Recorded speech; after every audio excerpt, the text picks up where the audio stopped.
अस्सलामुअलैकुम CSS aspirants. I hope you all are doing well. CSS aspirants, आज हम आपके लिए एक बहुत ही अमेजिंग आर्टिकल लेके आए हैं। हम तो जब न्यूज़पेपर खोलते हैं हमारे करंट अफेयर्स, पाकिस्तान अफेयर्स के सिलेबस में थोड़ा सा इजाफा हो जाता है, और वो इजाफा हमें बहुत मुश्किल लग रहा है क्योंकि ऑलरेडी हमने इतना सिलेबस कवर कर लिया हुआ है। अब नई चेंजेस किस तरह से कीजिए। देखिए, पहली चीज़ तो ये कि करंट अफेयर्स पेपर्स आपके बन चुके हुए हैं, आपको कोई ज़रूरत नहीं है दोबारा से कुछ पढ़ने की। लेकिन ये वाले आर्टिकल्स आपके लिए इम्पॉर्टेंट हैं क्योंकि ये आपके जो है एनालिसिस के लिए पेपर में अपने आर्ग्यूमेंट्स को स्ट्रॉन्ग करने के लिए बहुत इंपॉर्टेंट है। एक आर्टिकल डॉन में पब्लिश हुआ, changes to cyber crime law unveiled amid protest. अच्छा, ये आर्टिकल जो था ना बेसिकली पीका अमेंडमेंट पे था। पीका अमेंडमेंट क्या थी? पीका अमेंडमेंट एक्ट जो है वो 2016 में आया था, जिसमें उन्होंने ये कहा था कि कोई भी ऐसा एक्ट या कोई भी ऐसी एक्टिविटी जो पाकिस्तान के खिलाफ हो, पाकिस्तान के किसी सिटीजन के खिलाफ हो, चाहे वो पाकिस्तान में रहते हुए एक्टिविटी हो रही है या पाकिस्तान से बाहर एक्टिविटी हो रही है, अगर वो एट एनी मीन्स किसी भी तरह से पाकिस्तान के में रहने वाले किसी इंसान को, किसी प्रॉपर्टी को, किसी भी चीज़ को इफ़ेक्ट कर रही है, और वो जो है उसकी पनिशमेंट्स इसमें डिस्क्राइब की गई थी। ये अब वो कौन सी एक्टिविटीज़ थी जो साइबर क्राइम्स के थ्रू हो रही थी, जिन्हें हम साइबर क्राइम्स कहते हैं, जो हमारे इंटरनेट के थ्रू हो रही होती है। इस सारी सिचुएशंस को कवर करने के लिए हमने आपके लिए एक एनालिसिस बनाया है। इस एनालिसिस में अब हम एक और चीज़ क्या किया करेंगे, आपके साथ पास्ट पेपर के वो क्वेश्चंस शेयर किया करेंगे जो उस आर्टिकल से रेलेवेंट होंगे। जैसे सीएसएस में हमारे पास ऐसे का एक क्वेश्चन आया था, crisis of good governance. Then PMS 2016 में हमारे पास ऐसे का टॉपिक आया था ह्यूमन राइट्स पे। पीएमएस 21-22 में जो हुआ था उसके ऊपर फ्रीडम ऑफ स्पीच पे एक ऐसे का टॉपिक आया था, और ये पूरी की पूरी अमेंडमेंट जो पीका की होने जा रही है ये फ्रीडम ऑफ स्पीच के राउंड अबाउट ही है। देन क्रिमिनोलॉजी, जिन बच्चों को ऑप्शनल है, क्रिमिनोलॉजी में role of FIA federal investigation agency, उसके ऊपर क्वेश्चन आ चुका है। 2 दफ़ा ये क्वेश्चन आया था सेम लाइक हेडिंग के साथ। Then cyber crime is increasing at national and international levels, ये भी आपका क्रिमिनोलॉजी का क्वेश्चन है। और write a detail note on cyber crime, ये भी आपका क्रिमिनोलॉजी का क्वेश्चन है। ये तो बात होगी क्रिमिनोलॉजी की, लेकिन गवर्नेंस के डिफरेंट क्वेश्चंस आपके पाकिस्तान अफेयर्स के पेपर में भी आते हैं। अब हम डिस्कस करेंगे कि ये बेसिकली जो बिल असेंबली में पेश हुआ है पीका अमेंडमेंट से रिलेटेड, ये बिल है क्या, और इस बिल के प्रोज एंड कॉन्स क्या है, और क्या ये बिल पाकिस्तान के कॉन्टेक्स्ट में सही है, क्या पाकिस्तान के अंदर ये बिल इम्प्लीमेंट होना चाहिए या नहीं। सबसे पहले हमारे पास आ जाती है आर्टिकल की समरी। आर्टिकल की समरी में वही बात आ गई, prevention of electronic crimes amendment bill 2025 पीका, जो कि हमारे पास है prevention of electronic crimes act 2016 का। उसके अंदर एक चेंजेस प्रपोज की गई हैं कि उस बिल के अंदर ये चेंजेस कर दिए जाएं, और उस बिल को फिर उन चेंजेस के अकॉर्डिंग इम्प्लीमेंट किया जाए। तो अब हम देखते हैं कि क्या ये चेंजेस किस तरह से किए जा रहे हैं, और क्या ये सही भी है पाकिस्तान में करना या नहीं। ओके, सबसे पहले वो कहते हैं कि की प्रोविजंस हम देखते हैं बिल की, कि बिल बेसिकली है क्या, बिल में उन्होंने क्या कहा है जो इतनी हलचल मची हुई है पूरे इंटरनेट पे। असेंबली के अंदर जब ये बिल पेश किया गया तो पीटीआई के जितने रिप्रेजेंटेटिव्स थे वो उठ के चले गए।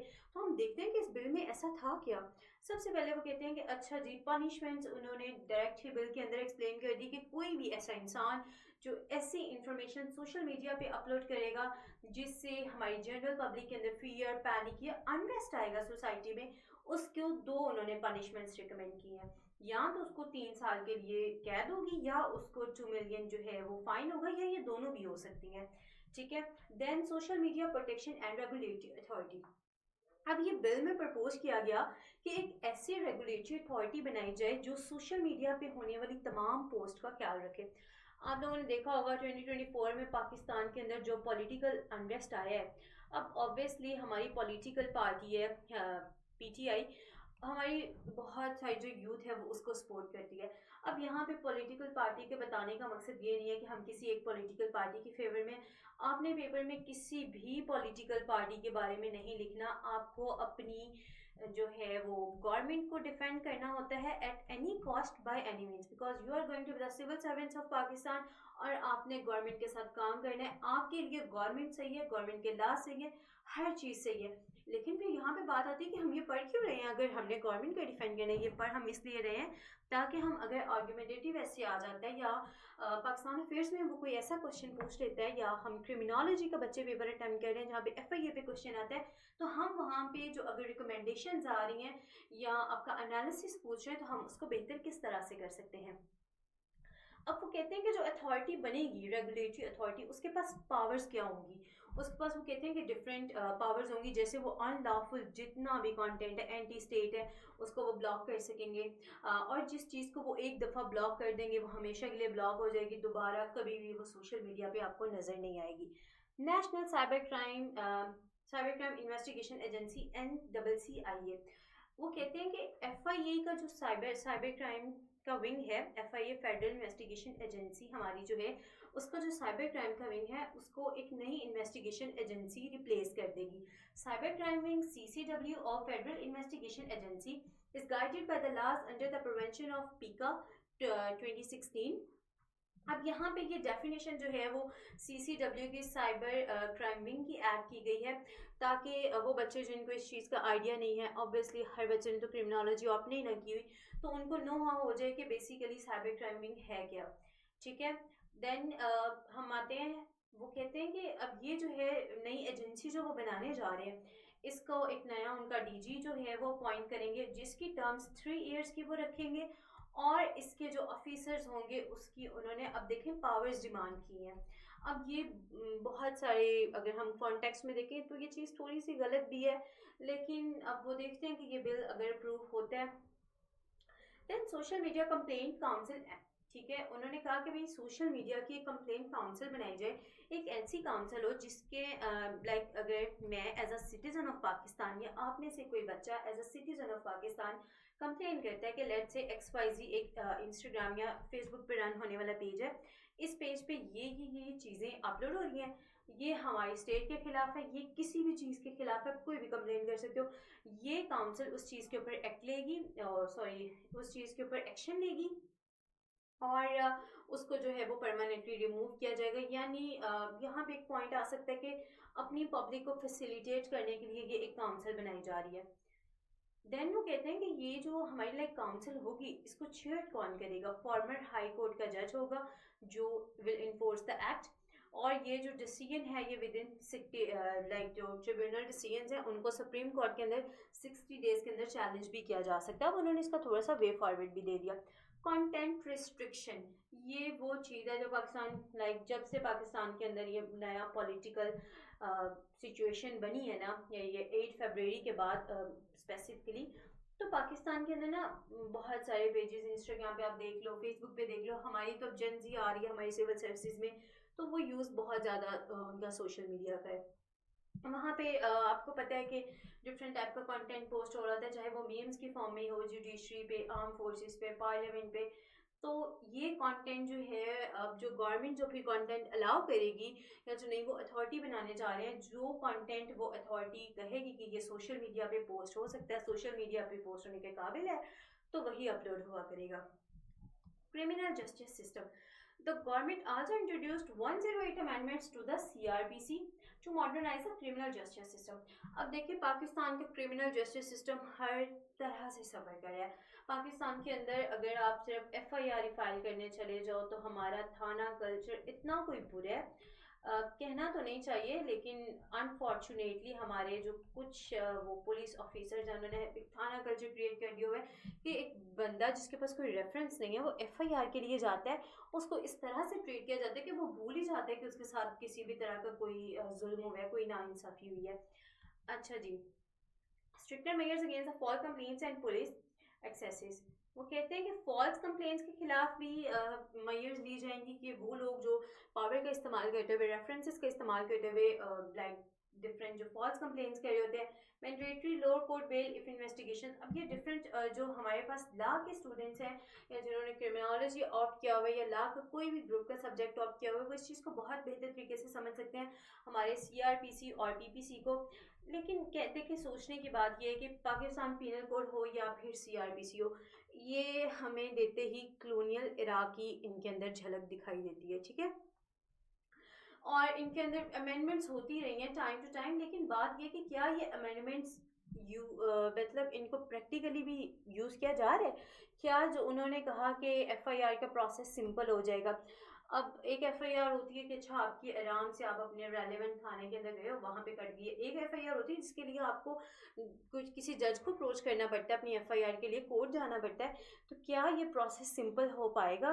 क्या जो लोअर कोर्ट बेल्स हैं वो इम्प्लीमेंट की जा सकेंगी? क्या हमारी जो है 1 year trial timeline for criminal cases with accountability for delays, क्या उन्होंने ये जितनी चीज़ें कही हैं क्या ये इम्प्लीमेंट की जाएंगी?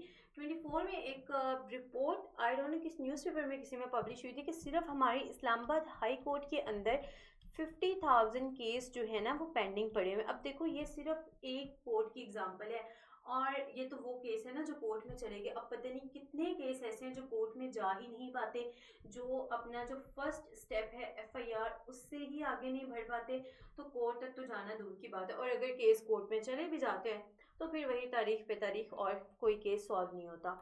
पार्लियामेंट्री प्रोसीडिंग्स, अब ये बात है कि ये आर्टिकल जिस बेस पे लिखा गया था, हमने इस आर्टिकल, अब देखें समझने वाली यहाँ बात ये कि आर्टिकल तो बेसिकली था कि जब ये पीका अमेंडमेंट का बिल जो है वो पार्लियामेंट में पेश किया गया तो वहाँ से पीटीआई के जो सपोर्टर्स थे, पीटीआई की टीम थी, वो उठ के चली गई।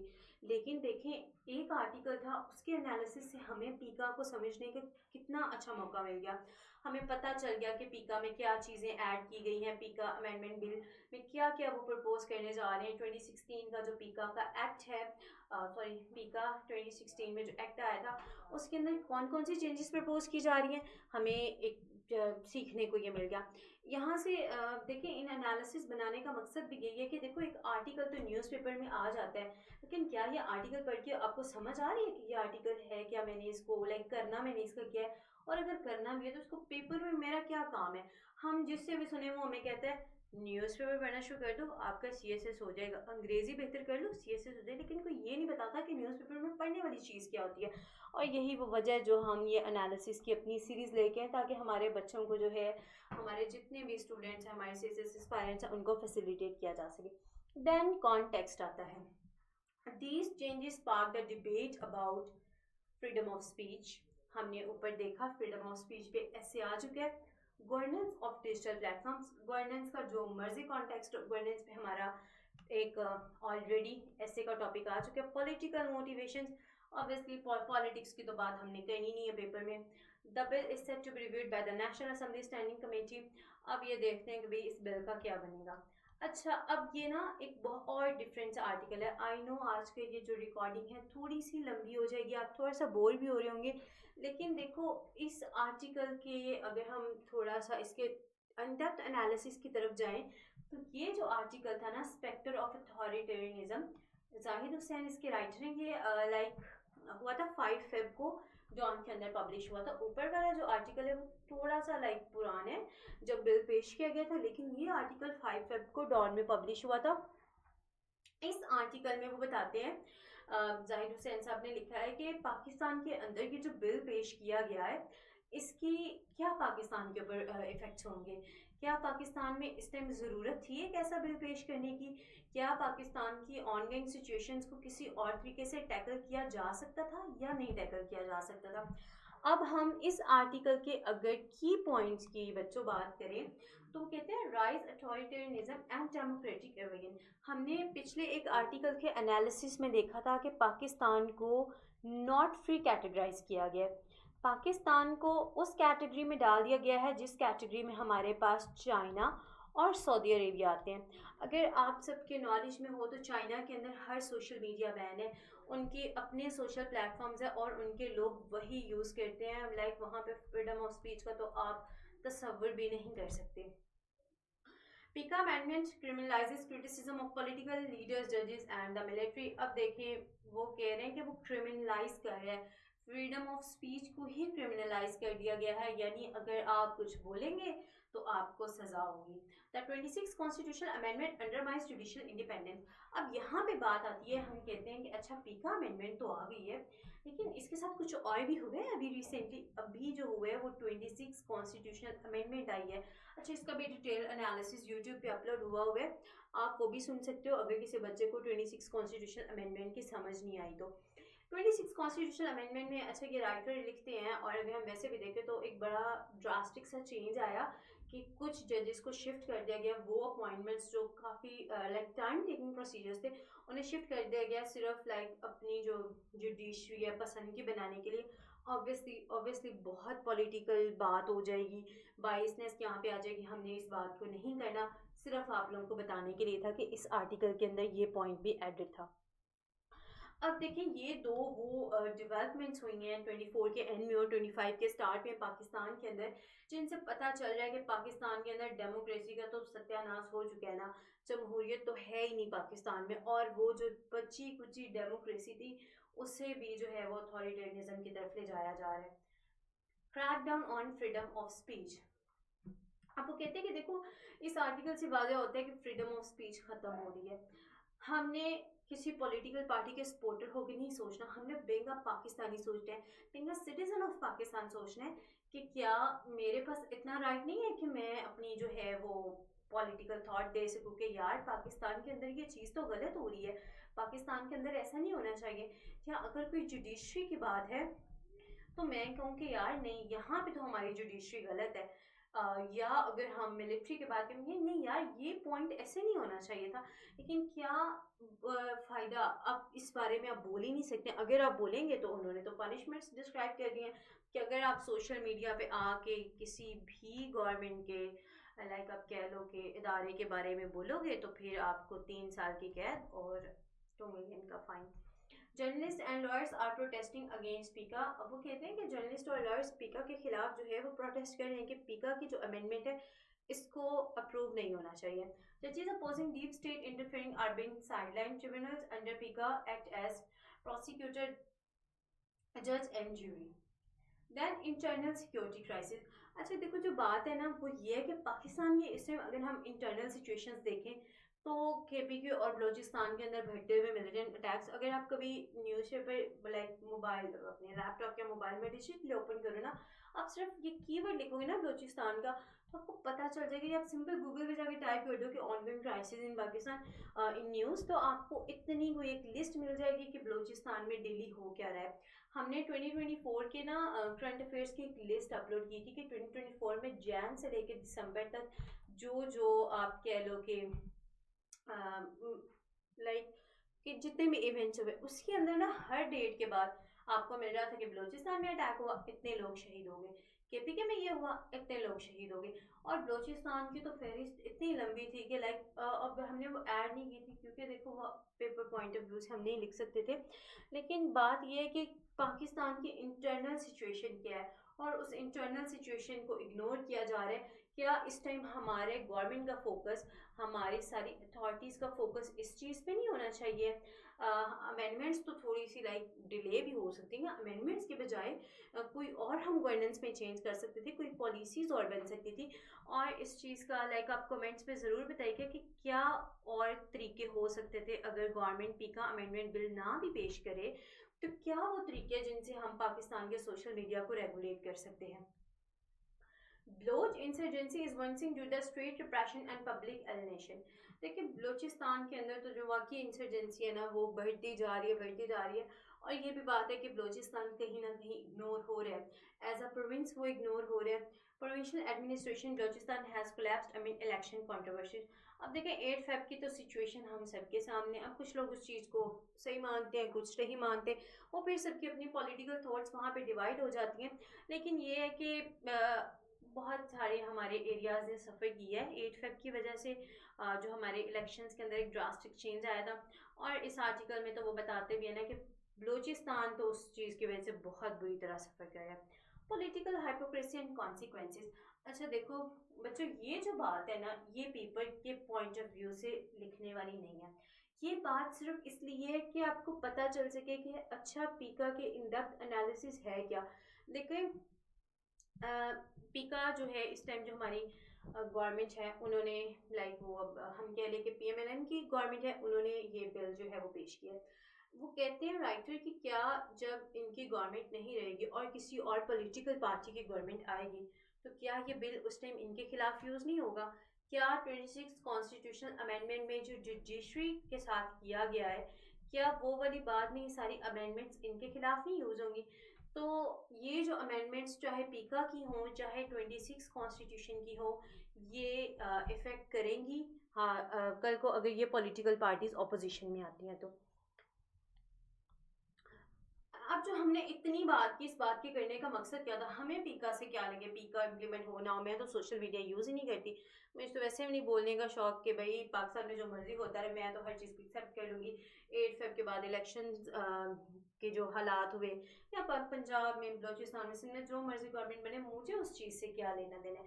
भाई लेना देना है, हम सीएसएस के एग्ज़ाम में अपेयर होने जा रहे हैं और हमारे लिए बहुत ज़रूरी है कि हमें पता हो कि जो पीका आई या हमारे पास कोई और भी अमेंडमेंट आती है वो मेरे एग्जाम्स के लिए इम्पोर्टेंट है भी या नहीं। बच्चों बिल्कुल इम्पोर्टेंट है करंट अफेयर्स। अब करंट अफेयर्स में लेट से हमारे पास अगर पेपर में टॉपिक आ जाता है साइबर सिक्योरिटी इन पाकिस्तान से रिलेटेड, वहाँ पे आपका पीका अमेंडमेंट का रेफरेंस जा सकता है। पेपर में क्वेश्चन आता है फ्रीडम ऑफ स्पीच पे या नेशनल सिक्योरिटी पे। अब देखो नेशनल सिक्योरिटी में फिर वो fake news anti state content. अब देखो यहाँ पे हम नहीं कह रहे कि ये अमेंडमेंट पॉजिटिव है या नेगेटिव, लेकिन जब हम बात करते हैं अच्छा नेशनल सिक्योरिटी की बात हो रही है तो नेशनल सिक्योरिटी में लेट्स एग्जामिनर कह देता है कि बच्चों वे फॉरवर्ड्स दो। या आपको क्या लगता है कि पाकिस्तान की जो ऑनगोइंग सिक्योरिटी की क्राइसिस चल रहे हैं इसका वे फॉरवर्ड क्या हो सकता है। अब हम बड़ी स्मार्ट है, देखो हमें तो अपना काम करना है ना, हमें अपना पेपर बहुत अच्छे से देना है। हमें 4 नंबर दूसरे स्पाइन से एक्स्ट्रा चाहिए ताकि हमारी अपने फेवरेट ग्रुप में एलोकेशन हो जाए। एंड आई होप कि आप सबकी आपके फेवरेट ग्रुप्स के अंदर एलोकेशन हो। तो भाई ये जो अब मैं कहूँगी अच्छा पीका के अंदर तो मैंने ये सुना था ये पढ़ा था कि वहाँ पे तो एंटी स्टेट बात हुई थी। वहाँ पे अब वे फॉरवर्ड्स में लिख दोगे कि अगर पीका अमेंडमेंट बिल 2025 जो है वो पास होता है तो पाकिस्तान की तो नेशनल सिक्योरिटी को प्रोटेक्ट किया जा सकता है। फिर कोई भी fake news anti state content आता है तो उसको हम ब्लॉक कर सकते हैं बहुत इजीली। लेकिन फिर बच्चों अगर आती है हमारे पास फ्रीडम ऑफ स्पीच के बाद इसी पॉइंट को हमने नेगेटिव ले जाना है कि भाई फ्रीडम ऑफ स्पीच तो पाकिस्तान में वैसे ही पहले भी नहीं थी, लेकिन अब उस चीज़ को लीगलाइज किया जा रहा है कि जो बंदा अपनी राय का इजहार करेगा उसे जो है वो फिर सज़ा मिलेगी। तो आपने देखिए इन्फॉर्मेशन जो भी हो ना उसको अपने पेपर के अकॉर्डिंग मोल्ड करके लिखाना होता है। सीएसएस का एक ट्रिक भी यही है कि इन्फॉर्मेशन है ना आपके पास, अब एग्जामिनर सीधी तरह तो नहीं कहेगा what is freedom of speech, what do you think about freedom of speech. Examiner हमेशा क्वेश्चन आपसे ना मतलब वो जलेबी की तरह सीधा क्वेश्चन पूछेगा और फिर आपने अपनी इंफॉर्मेशन को जलेबी की तरह सीधा करके वहाँ पे लिख के आना है। ये नहीं सोचना कि अच्छा ये तो यार मैं लिख रही हूँ ये वैसे ऐसा होना नहीं चाहिए। लिखा है ऐसा होना चाहिए क्योंकि आप उस पेपर में लिख रहे हो और आपको पाकिस्तान को डिफेंड करना है at any cost by any means. Pakistan affairs legislative development हमारे पास आपको पता है पहले 18 कॉन्स्टिट्यूशनल अमेंडमेंट पे बहुत दफ़ा क्वेश्चन है। आप जब से 18 कॉन्स्टिट्यूशनल अमेंडमेंट आई है ना उसके बाद सीएसएस के एग्जाम्स देख लें उठा के हर दूसरे पेपर में इवन 24 में हमारे पास अभी 18 कॉन्स्टिट्यूशनल अमेंडमेंट का क्वेश्चन आया हुआ था। अब खैर एक और अमेंडमेंट आ गया तो भाई हमारे सिलेबस में थोड़ा सा ज़्यादा इजाफा हो गया। अब 26 पे भी क्वेश्चन पूछा करेगा अनलेस अनटिल वो कोई ऐसा क्वेश्चन हो जो प्रोविंशियल अटोनमी प्रोविंशनल हारमोनी से या प्रोविंशनल लाइक जितने भी अफेयर्स होते हैं उनसे रिलेटेड ना हो तो फिर अब एग्जामिनर का फोकस 26 अमेंडमेंट पे होगा। Highlight the government steps to modernize laws in response to evolving challenges in cybercrime। Pakistan affairs के अंदर कोई लॉ से रिलेटेड या पाकिस्तान के अंदर ऑनगोइंग जो है वो लॉ के अंदर क्या अमेंडमेंट्स किए जा रहे हैं उनसे रिलेटेड कोई क्वेश्चन आता है वहाँ पे हम इसका रेफरेंस ऐड कर सकते हैं। साइबर क्राइम एंड गवर्नेंस का ऑन एंड ऑफ पेपर में क्वेश्चन आता रहता है, वहाँ पे हम इसको इंकलकेट कर सकते हैं। और freedom of expression in legal Pakistan legal framework. अब देखो बच्चों पाकिस्तान का जो लॉ है ना, पाकिस्तान का जो कॉन्स्टिट्यूशन है, कॉन्स्टिट्यूशन ऑफ पाकिस्तान आर्टिकल 19 ए क्या कहता है, आर्टिकल 19 ए कहता है हर बंदा पाकिस्तान में जो रहता है उसको अपनी राय के इजहार का हक है। वो जो चाहे जब चाहे जैसे चाहे बोल सकता है। लेकिन आपको नहीं लगता कि जो पीका अमेंडमेंट है ये आर्टिकल 19 की जो है वो ऑपोजिट जा रही है। ये आर्टिकल 19 को सपोर्ट नहीं करी, क्योंकि देखिए आर्टिकल 19 तो कहता है कि पाकिस्तान में फ्रीडम ऑफ स्पीच है, हर सिटीजन को राइट है। और पीका कहता है कि भाई जो बंदा अगर इस चीज़ के बारे में बोलेगा तो उसको उसकी एक्टिविटी को वो क्रिमिनलाइज कर रहे हैं। अब यहाँ पे भी आपकी एक वो अपना क्रिटिकल थिंकिंग बनती है कि क्या पीका amendment 2025 article 19 of constitution of Pakistan के ऑपोजिट तो नहीं जा रही। और आई अप्रिशिएट यू ऑल कि अगर आप कमेंट्स में बताओ कि क्या पीका अमेंडमेंट और आर्टिकल 19 का आपस में लिंक क्या बनता है। Then governance and public policies. Governance and public policy अगर हम देखें पॉलिसी मेकिंग एंड इम्प्लीमेंटेशन ऊपर हमने जैसे डिस्कस किया, वो कह रहे हैं कि एक नया विंग बना देते हैं एफआईए के साइबर क्राइम सीसीडब्ल्यू को रिप्लेस करके। National cyber crime investigation agency NCCIA agency basically है क्या कि एजेंसी 3 मई 2024 को गवर्नमेंट ऑफ पाकिस्तान ने बनाई थी और इसने FIA के साइबर क्राइम विंग को रिप्लेस किया था। और ये इसलिए बनाई गई थी ताकि सोशल मीडिया पे जितने भी तरह के र्यूमर्स हैं या कोई गवर्नमेंट के खिलाफ या एंटी स्टेट प्रोपोगेंडाज हैं उनको कंट्रोल किया जाए। Then regulation of social media, ये हम तब लिख सकते हैं अगर हमारे पास कोई सोशल मीडिया से रेलिवेंट क्वेश्चन आ रहे हैं, हम ऑब्वियसली वहाँ पे एनालिसिस डाल सकते हैं। और क्रिमिनल जस्टिस सिस्टम, अच्छा पाकिस्तान अफेयर्स में तो क्रिमिनल जस्टिस सिस्टम का क्वेश्चन एज सच नहीं आता, लेकिन अगर वो लाइक कहीं पे भी थोड़ा सा भी रेफरेंस आपको लग रहा है ना कि यार यहाँ पे तो क्रिमिनल जस्टिस सिस्टम की बात हो सकती है, तो आप इस आर्टिकल का हवाला दें। अब ऑब्वियसली ये नहीं लिखना कि डॉन के एनालिसिस में पढ़ा था, आप लिख सकते हैं कि ये ऐसी ऐसी चीज़ है पाकिस्तान में। कॉन्स्टिट्यूशनल लॉ, अब कॉन्स्टिट्यूशन लॉ के जो बच्चे हैं जिन बच्चों ने ऑप्शनल अपना सी लॉ ऑप्ट किया है, उन बच्चों के लिए तो ये अगर हम कॉन्स्टिट्यूशन राइट्स की बात करें या साइबर क्राइम लॉज की बात करें, उस पॉइंट के अंदर बहुत बहुत ज़्यादा इंपॉर्टेंट है। देन ऊपर हमने ऑलरेडी एक्सप्लेन किया साइबर क्राइम के लॉज को। और फिर जुडिशियल ओवरसाइट, अब यहाँ पे तो खैर हम 26 अमेंडमेंट का भी हवाला दे सकते हैं। देन ऐसे राइटिंग, ऐसे तो सब मतलब बच्चे कहते हैं 98% तो फेल ही ऐसे में होते हैं, लेकिन बच्चों देखो ऐसे है क्या, essay is just a piece of writing. आपको अपना एनालिसिस लिखना होता है। अगर आप एग्जामिनर रिपोर्ट पढ़ो ना तो वहाँ पे होता है कि बच्चे क्रैम करके मटेरियल लिख के आते हैं। मैंने आपको ये एनालिसिस दिया, हमने अपनी वेबसाइट पे अपलोड कर दिया, आपने अच्छा इसको रटा लगा लिया। अगर आपको कोई क्वेश्चन आता है आप एज इट इज़, हो सकता है आपके कोई आगे पीछे वाले भी 4 बच्चों ने यही पढ़ा। ऐसे में हमेशा आपको अपना एनालिसिस लिखना होता है और उन एनालिसिस को आपको फैक्ट्स के साथ सपोर्ट करना होता है कि ये मैं नहीं कह रहा, मेरी बातें वेग नहीं है, मेरे पास इस चीज़ का सॉलिड प्रूफ है। और प्रूफ कहाँ से है? प्रूफ में ले रहा हूँ लेट्स से हम कह लो कि यूनिसेफ की कोई रिपोर्ट है, प्रूफ में ले रहा हूँ पीका अमेंडमेंट बिल जो आया था उसके अंदर ये बात की गई थी, मैं खुद तो नहीं कह रहा, ये तो पीका अमेंडमेंट बिल में था, ये बात मैंने नहीं की, ये 26 कॉन्स्टिट्यूशनल अमेंडमेंट में थी।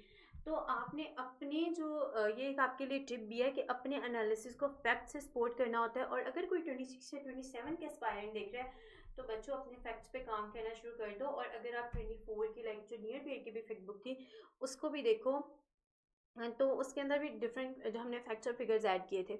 अब वो ये कि आपका एनालिसिस और स्ट्रॉन्ग हो जाएगा, आप कहोगे अच्छा 24 में तो पाकिस्तान में ये रेट्स थे, 25 में जब आप वही रेट्स दोबारा पढ़ोगे आप कहोगे अच्छा इस चीज़ में इंक्रीज हुआ है, इस चीज़ के अंदर डिक्रीज हुआ है। देन हम अब अपने ऐसे राइटिंग पे वापस आते हैं। तो ऐसे राइटिंग में जहाँ हमने एक बात कर ली एग्जामिनर रिपोर्ट में ये ग्राम और फैक्ट्स की, वहाँ पे एग्जामिनर एक और बात भी कहते हैं, ये भी आपकी टिप है कि आपकी बच्चों की ग्रामर का इशू होता है। अगर आप किसी CSP से पूछे ना सर मैं CSS की तैयारी कैसे करूँगा, अपनी अंग्रेज़ी बेहतर कर लो। बेटा अंग्रेज़ी कैसे बेहतर करनी है, उन्होंने कभी आपको कोई, मैंने तो आज तक नहीं देखा कोई आपको ये बताया अंग्रेज़ी बेहतर कैसे करनी है। तो ये कहीं अंग्रेज़ी बेहतर कर लो, किताबें पढ़ा करो, किताबें पढ़ के चाहे हमें कुछ समझ आए या ना आए, उसमें करना क्या होता है आपके ऐसे थोड़ा सा हम अपने आर्टिकल से हट गए, लेकिन ये बहुत इंपॉर्टेंट बात है जो आप सबको पता होनी चाहिए। ऐसे राइटिंग में बहुत इंपॉर्टेंट होती है आपकी ग्रामर। और ग्रामर में क्या होता है, आपके सारे टेंस, आपके एक्टिव पैसिव, आपके डायरेक्ट इनडायरेक्ट, आपके प्रेपोजिशंस, हर उस चीज़ पे ग्रिप होनी चाहिए। और अगर ये लाइक आप FSC की जो ग्रामर की बुक है ना, आप ये वहाँ से भी प्रिपेयर कर सकते हो। लेकिन अगर फिर भी किसी स्टूडेंट को इशू है तो आप नियर बी के बेसिक इंग्लिश के कोर्स में भी इनरोल कर सकते हो। और अब तो हम खैर इन्फिनिट इवैल्यूएशंस दे रहे हैं, जितना मर्जी लिखते रहो पूरा साल, हम नहीं पूछेंगे कि बेटा 50 असाइनमेंट्स क्यों जमा करवाएंगे, चाहे आप 50 के बजाय 100 असाइनमेंट्स जमा करवा दो, 365 दिन है, 100 असाइनमेंट्स तो वैसे करवा सकते हो और वो अनलिमिटेड है, जितनी मर्जी चेकिंग करवाओ। अब आते हैं हमारे ऐसे के कंटेंट पे, media, digital media regulation in Pakistan, pros and cons. अब देखें हमारी ग्रामर भी बिल्कुल सही है, हमारी जो है सेंटेंस स्ट्रक्चर भी बिल्कुल सही है, हमारा फैक्ट्स भी हमें पता है, लेकिन एनालिसिस एनालिसिस एक बड़ी इंपॉर्टेंट चीज़ होती है। तो आपने अपने एनालिसिस को स्ट्रॉन्ग कैसे करना है। डिजिटल मीडिया रेगुलेशन की बात है, ये 2 पॉइंट्स आपको खुद पता है। अब तीसरा पॉइंट, पेपर में तो एक एक वर्ड इंपॉर्टेंट होता है, एक एक पॉइंट इंपॉर्टेंट है, तीसरा पॉइंट आपको इस आर्टिकल से याद रहेगा। फ्रीडम ऑफ स्पीच की बात है, ऊपर मैंने आपको पास्ट पेपर में दिखाया भी था, तो फ्रीडम ऑफ स्पीच की बात आई तो आप तब भी इस आर्टिकल के 3 से 4 पॉइंट्स ऐड कर सकते हो। देन आती है हमारी जेंडर स्टडीज। जेंडर स्टडीज के पेपर में क्वेश्चन ना भी आए तो आपके पास ऐसे के अंदर जेंडर से रिलेटेड क्वेश्चन आता ही आता है। हमने इससे पहले भी एक आर्टिकल में वायलेंस की, हरासमेंट की डिफरेंट टाइप्स को डिस्कस किया था, और उसमें देखो ऑनलाइन हरासमेंट इंस्टाग्राम पे अगर आप देखो, फेसबुक पे देखो, तो हमने उस आर्टिकल में खैर बहुत डिटेल में वायलेंस पे बात की थी, और वायलेंस की फॉर्म में यहाँ पे मैं आपको एक क्विक सा उसका दे देती हूँ कि हरासमेंट की कोई भी फॉर्म हो ना, तो उसके लिए खैर ये बहुत एक अच्छी चीज़ हो सकती है कि अच्छा अगर पीका अमेंडमेंट में ये पॉइंट भी ऐड हो जाए, या अगर वो इस चीज़ के लिए भी हेल्पफुल हो कि हरासमेंट जो है, ऑनलाइन हरासमेंट, ब्लैकमेलिंग है, जो हमारी वुमेन, जो हमारा वुमेन का तबका है उसको जो टारगेट किया जा रहा है, अगर उस चीज़ को कंट्रोल किया जा सके तो इससे अच्छी बात नहीं हो सकती। Public administration, institutional reforms in digital governance, governance में पहले भी बताया कि बेटा क्वेश्चन आएगा, आता रहता है। देन क्रिमिनोलॉजी, क्रिमिनोलॉजी में एफआईए और साइबर क्राइम के जब क्वेश्चन आएंगे ना, तब ये आर्टिकल आपका 110% रेलिवेंट होगा। देन अगर हम पीका अमेंडमेंट बिल को इंटीग्रेट करते हैं, अब देखिए मैंने तैयारी की थी दिसंबर 2024 तक, अब 25 जैसे ही आया एक अमेंडमेंट आ गई। अब मेरे जो मतलब मेरी रो में कुछ 20 बच्चे बैठे हुए हैं, 20 बच्चों के पेपर्स के बाद एक ऐसा पेपर है जिसके अंदर पीका की बात हुई हो, और उन पहले आपसे पहले 15-20 पेपर्स के अंदर पीका की बात ना हो, तो एग्जामिनर के लिए एक नई चीज़ होगी, वो ये सोचेगा अच्छा बच्चे को तो हर पाकिस्तान के अंदर होने वाले चेंजेस पता है, बच्चा तो हर चीज़ से अवेयर है, वो तो लाइक उसने अपनी तैयारी को बहुत अच्छा रखा हुआ है, और हो सकता है कि उसने 20 में से जो आपको 12 नंबर देने थे, अब वो आपको 14 नंबर दे दो, और एक एक नंबर इंपॉर्टेंट होता है। आई होप कि इस आर्टिकल के बाद, खैर हमने आज 2 आर्टिकल्स डिस्कस किए, इसलिए थोड़ा सा लंबा हो गया हमारा काम, तो इस आर्टिकल के बाद आपको समझ आ गई होगी कि कितना इम्पोर्टेंट है हर आर्टिकल को एनालाइज करना, और हर आर्टिकल भी बच्चों सीएसएस के पॉइंट ऑफ व्यू से इम्पॉर्टेंट नहीं होता। हमने उन आर्टिकल्स पे फोकस करना है जो सीएसएस से रिलेटेड है, सीएसएस के पॉइंट ऑफ व्यू से इम्पॉर्टेंट है, और इंशाल्लाह हर दिन आपको एक नया आर्टिकल मिलेगा नियर पेयर पे।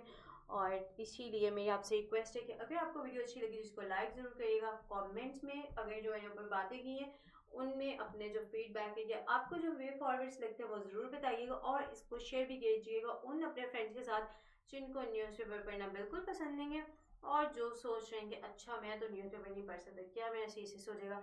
जी बेटा बिल्कुल, अगर आप नियर वेयर के एनालिसिस देखेंगे तो आपका सीएसएस ज़रूर हो जाएगा। अगर आपको इसका डॉक्यूमेंट चाहिए, खैर मैंने डिस्क्रिप्शन के अंदर भी ऐड कर दिया है इसका लिंक, अगर आपको डिस्क्रिप्शन से भी लिंक की समझ नहीं आती, आप इंस्टाग्राम पे डीएम कर दो, आपको रिप्लाई मिल जाएगा। आप व्हाट्सएप कम्युनिटी को ज्वाइन कर लो, और अगर व्हाट्सएप कम्युनिटी भी ज्वाइन नहीं की हुई तो आप इंस्टाग्राम पे डीएम कर सकते हो, या हमारे ऑफिशियल नंबर के ऊपर मैसेज कर सकते हो, टीम आपको रिप्लाई कर देगी। उम्मीद है ये आपके लिए बहुत हेल्पफुल रहा होगा आर्टिकल, इसका एनालिसिस। हम मिलेंगे नेक्स्ट वीडियो में किसी और आर्टिकल के एनालिसिस के साथ, तब तक के लिए अल्लाह हाफिज़ and best of luck for your exams.